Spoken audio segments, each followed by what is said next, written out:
আসসালামু আলাইকুম। আজকের বিশ্বে স্বাগত জানিয়ে শুরু করছি আমি সুরাইয়া। ৪৮ ঘন্টার মধ্যে ইরানের সামরিক হামলা চালানো হতে পারে এমন আশঙ্কা জোরালো হচ্ছে আন্তর্জাতিক অঙ্গনে। যুক্তরাষ্ট্রের সাম্প্রতিক সামরিক তৎপরতা, নৌবহর মোতায়েন এবং কূটনৈতিক ভাষা বিশ্লেষণ করে পর্যবেক্ষকরা বলছেন পরিস্থিতি দ্রুত সংঘাতের দিকে এগোচ্ছে। এই আশঙ্কার পটভূমিতে ইউরোপের একটি রাষ্ট্রের শীর্ষ নেতৃত্ব থেকেও সম্ভাব্য হামলার ইঙ্গিত এসেছে। সার্বিয়ার প্রেসিডেন্ট আলেক্সান্দার ভুচিচ জানিয়েছেন বর্তমান বৈশ্বিক পরিস্থিতি এমন এক পর্যায়ে পৌঁছেছে যেখানে যে কোনো মুহূর্তে বড় ধরনের সামরিক অভিযান শুরু হতে পারে। তার মতে ইতিহাসে বহুবার দেখা গেছে যখন পরিস্থিতি সবচেয়ে অস্বাভাবিক মনে হয় তখনই বড় সংঘাত ঘটে। উত্তেজনা আরো বেড়েছে যুক্তরাষ্ট্রের প্রেসিডেন্ট ডোনাল্ড ট্রাম্পের সাম্প্রতিক ঘোষণার পর। গত ২৬ জানুয়ারি তিনি জানান যুক্তরাষ্ট্র একটি বিশাল নৌবহর ইরানের দিকে পাঠাচ্ছে। একই সঙ্গে তিনি তেহরানকে সতর্ক করে বলেন, ইরাক যদি পারমাণবিক অস্ত্র কর্মসূচি পুরোপুরি পরিত্যাগ করে আলোচনায় বসে তাহলে সংঘাত এড়ানো সম্ভব। তবে আলোচনায় অগ্রগতি না হলে সামরিক পদক্ষেপ আরো ভয়াবহ হতে পারে বলেও হুঁশিয়ারি দেন তিনি। অন্যদিকে সম্ভাব্য যুদ্ধের প্রস্তুতি নিতে শুরু করেছে ইরানও। রাজধানী তেহরানে ৮২টি মেট্রো স্টেশনকে আশ্রয় কেন্দ্র হিসেবে ঘোষণা করা হয়েছে। জরুরি পরিস্থিতিতে এসব কেন্দ্রে প্রায় ২৫ লাখ মানুষকে আশ্রয় দেওয়ার পরিকল্পনা নেওয়া হয়েছে। ইরানের সংকট ব্যবস্থাপনা কর্তৃপক্ষ জানিয়েছে মেট্রো স্টেশনের পাশাপাশি পার্কিং এলাকা ও বিভিন্ন ভূগর্ভস্থ স্থাপনাকেও নিরাপদ আশ্রয় কেন্দ্রে রূপান্তর করা হচ্ছে। ইরান সরকার স্পষ্টভাবে জানিয়েছে দেশটির উপর কোনো ধরনের হামলা চালানো হলে তার জবাব হবে কঠোর ও শক্ত।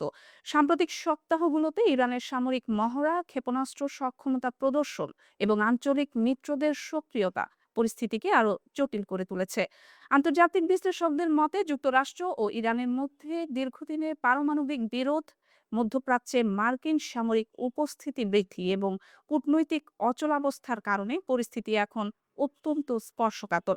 এমন অবস্থায় সামান্য ভুল হিসাব বা সীমিত সামরিক পদক্ষেপও দ্রুত পূর্ণমাত্রার যুদ্ধে রূপ নিতে পারে। বিশ্ব রাজনীতির এই উত্তপ্ত মুহূর্তে এখন সবার দৃষ্টি আগামী ৪৮ ঘন্টার দিকে। এই সময়ের মধ্যেই যুক্তরাষ্ট্র ও ইরানের উত্তেজনা শান্তির পথে মোড় নেয় নাকি নতুন করে যুদ্ধের আগুন জ্বলে ওঠে, সেটিই এখন সবচেয়ে বড় প্রশ্ন। ইরান যুক্তরাষ্ট্রের উত্তেজনার মধ্যে হরমুজ প্রণালী ফের আন্তর্জাতিক মনোযোগের কেন্দ্রবিন্দুতে এসেছে। ইরান রবিবার থেকে এই প্রণালীতে ২ দিনের নৌমহড়া এবং সরাসরি গোলাবর্ষণ চালানোর ঘোষণা দিয়েছে। এই ঘোষণার কারণে বিশ্ব তেল বাজার, আন্তর্জাতিক বাণিজ্য এবং মধ্যপ্রাচ্যের নিরাপত্তা সবই চরম অনিশ্চয়তার মুখে পড়েছে। হরমুজ প্রণালী ইরান ও ওমানের মধ্যে অবস্থিত। এর সংকীর্ণতম অংশ মাত্র ৩৩ কিলোমিটার হলেও এটি আরব উপসাগরকে ওমান উপসাগরের সঙ্গে যুক্ত করেছে।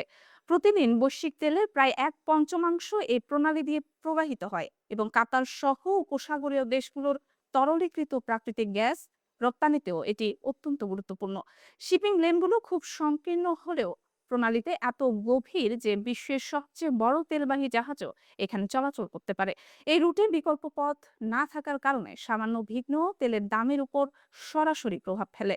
যুক্তরাষ্ট্রের সেন্ট্রাল কমান্ড ইরানকে সতর্ক করেছে। তারা বলেছেন মহড়া যেন নিরাপদ ও পেশাদারভাবে পরিচালিত হয় এবং কোনো আচরণ এমন না হয় যাতে বাণিজ্যিক জাহাজ, যুক্তরাষ্ট্র বা মিত্র দেশগুলোর নৌবাহিনী ঝুঁকিতে পড়ে।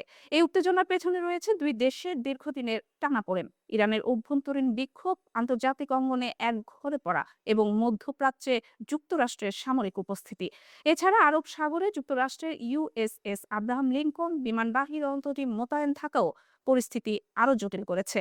হরমুজ প্রণালী বন্ধ হয়ে গেলেও বিশ্বের তেলের বাজারে বিশাল প্রভাব পড়বে। অল্প সময়ের জন্য যদি প্রণালীটি বন্ধ থাকে, কয়েক ঘন্টার মধ্যেই তেলের দাম হঠাৎ বেড়ে যেতে পারে। জ্বালানি খরচ বৃদ্ধি পাবে, যা পরিবহন, খাদ্যপণ্য এবং সামগ্রিক মূল্যস্ফীতিতেও প্রভাব ফেলবে। তেলবাহী জাহাজগুলো বিকল্প পথে ঘুরে যেতে বাধ্য হলে পরিবহন বিলম্বিত হবে এবং ভাড়া বেড়ে যাবে। আন্তর্জাতিক বাণিজ্যের ব্যয় বৃদ্ধি পাবে এবং শেয়ার বাজারেও ধস নামার সম্ভাবনা থাকবে, বিশেষ করে জ্বালানি নির্ভর খাতে। দীর্ঘমেয়াদী সংকট বৈশ্বিক অর্থনীতিতেও প্রভাব ফেলবে এবং সবচেয়ে বেশি চাপ পড়বে উন্নয়নশীল দেশগুলোতে। ইতিহাসে হরমুজ প্রণালী গুরুত্বপূর্ণ ঘটনার সঙ্গে যুক্ত। ১৯৮০ থেকে ১৯৮৮ সালের ইরান ইরাক যুদ্ধে উপসাগরে তেলবাহী জাহাজে হামলা চালানো হয়েছিল, যা ট্যাঙ্কার যুদ্ধ নামে পরিচিত। ২০১১ থেকে ১২ সালে ইরান একাধিকবার প্রণালী বন্ধের হুমকি দিয়েছিল, যদিও বাস্তবে তা বন্ধ হয়নি। তবু শুধু হুমকির জেরেই তেলের দাম বৃদ্ধি পেয়েছিল। হরমুজ প্রণালীকে বিশ্ব জ্বালানি বাজারে রক্তনালী বলা হয়। এটি বন্ধ হলে আন্তর্জাতিক বাণিজ্য এবং অর্থনীতিতে বড় ধরনের অস্থিরতা তৈরি হবে। অনিয়মিত অভিবাসন নিয়ন্ত্রণে আরো কঠোর অবস্থানে যাচ্ছে ইউরোপীয় ইউনিয়ন। ইউরোপীয় কমিশন বলছে অনিয়মিত পথে ইউরোপে প্রবেশ করা অভিবাসীদের নিজ দেশে ফেরত পাঠানো এখন তাদের জন্য জরুরি অগ্রাধিকার। কমিশনের স্পষ্ট অবস্থান হলো ইউরোপে কে আসবে এবং কোন পরিস্থিতিতে আসবে সে সিদ্ধান্ত ইউরোপই নেবে। এই লক্ষ্য সামনে রেখে ইইউ অভিবাসন ও আশ্রয় নীতি নিয়ে একটি নতুন 5 বছর মেয়াদী পরিকল্পনা উপস্থাপন করেছে।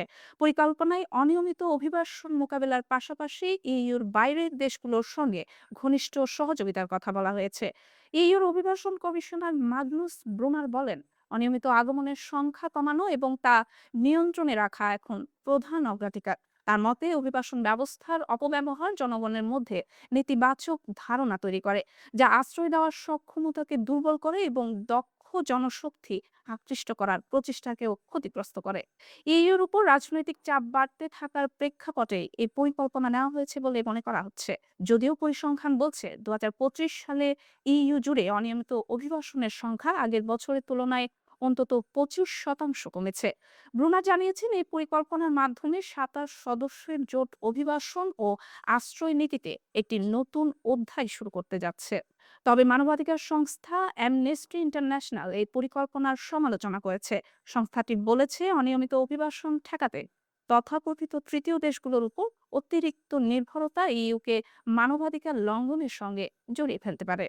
পরিকল্পনা উপস্থাপনের সময় ইউরোপীয় কমিশনের নির্বাহী ভাইস প্রেসিডেন্ট হেন্না ভিরকুনেন বলেন, অনিয়মিত আগমন কমার যে প্রবণতা দেখা যাচ্ছে তা ধরে রাখা জরুরি।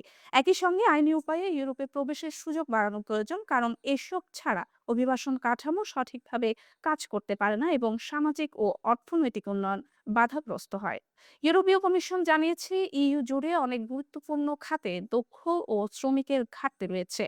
বৈশ্বিক প্রতিযোগিতার বাস্তবতায় মেধাবী ও দক্ষ কর্মীদের কাছে ইউরোপকে আরও আকর্ষণীয় গন্তব্য হিসেবে গড়ে তুলতে নিয়ম ও প্রক্রিয়া সহজ করার পাশাপাশি বিদেশি যোগ্যতা ও দক্ষতার স্বীকৃতি দেওয়ার পরিকল্পনা নেওয়া হয়েছে। কমিশনের তথ্য অনুযায়ী যাদের ইউরোপ ছাড়ার নির্দেশ দেওয়া হয় তাদের মধ্যে মাত্র প্রতি 4 জনের একজন বাস্তবে নিজ দেশে ফেরত যান। এই বাস্তবতায় অনিয়মিত ও প্রত্যাখ্যাত আশ্রয় প্রার্থীদের প্রত্যাবাসন প্রক্রিয়াকে দ্রুত কার্যকর ও মর্যাদাপূর্ণ করার উপর জোর দিচ্ছে ইইউ। এর অংশ হিসেবে ইইউর বাইরে কিছু দেশে রিটার্ন হাব বা প্রত্যাবাসন কেন্দ্র স্থাপনের বিষয়টিও গুরুত্ব পাচ্ছে। এসব কেন্দ্রে প্রত্যাখ্যাত অভিবাসীদের নিজ দেশে পাঠানোর আগেই রাখা হবে। ইঙ্গিত দেওয়া হয়েছে নিজ নাগরিকদের ফিরিয়ে নিতে সহযোগিতা না করলে সংশ্লিষ্ট দেশগুলোর উপর চাপ সৃষ্টি করা হতে পারে এবং প্রয়োজনে শাস্তিমূলক ব্যবস্থাও নেওয়া হবে। ইতোমধ্যে লিবিয়া, তিউনিসিয়া, মিশর, মরক্কো ও মৌরিতানিয়ার মতো দেশের সঙ্গে অনিয়মিত অভিবাসন নিয়ন্ত্রণে চুক্তি করেছে ইইউ। এসব চুক্তির আওতায় অভিবাসন নিয়ন্ত্রণের বিনিময়ে সংশ্লিষ্ট দেশগুলোকে অর্থ ও বিনিয়োগ সহায়তা দিচ্ছে ইউরোপীয় ইউনিয়ন। আজকের বিশ্ব এখানেই শেষ করছি। আপডেট সংবাদ পেতে সাবস্ক্রাইব করুন মিডিয়া আউটলুক।